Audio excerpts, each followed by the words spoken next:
Mastering English. Navigating the world of irregular verbs.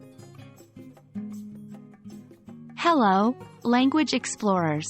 Today we are going to dive deep into the fascinating world of irregular verbs in English. More specifically, we'll be focusing on the irregular verbs with similar patterns.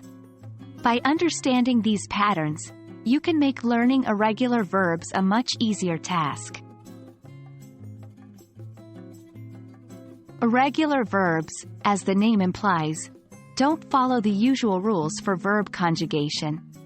For regular verbs, you typically add ed for the past tense and past participle. For example, walk becomes walked. But irregular verbs? They like to play by their own rules.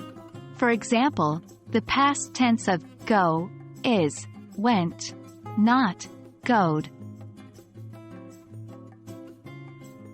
Despite their unpredictability, irregular verbs often follow some common patterns. Let's explore some of these now. Pattern 1. No change. Some irregular verbs remain the same in the present, past, and past participle forms. Examples of such verbs are put, hit, and cut.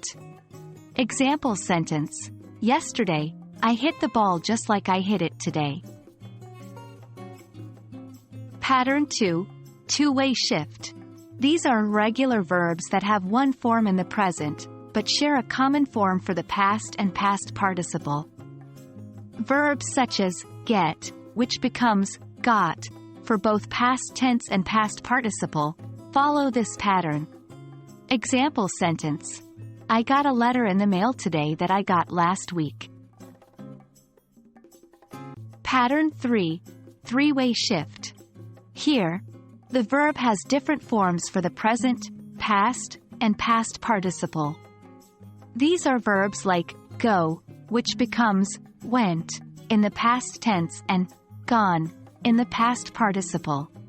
Example sentence: She went to the park and has gone home since then. By grouping irregular verbs into these patterns, it can make them easier to remember and use correctly. To truly master these irregular verb patterns, practice is essential. Try to use new irregular verbs in your everyday conversations or writing. Challenge yourself to create sentences using the different patterns we have discussed. That's it for today's journey into the world of irregular verbs. By understanding and recognizing these common patterns, you can turn the unpredictable into the predictable.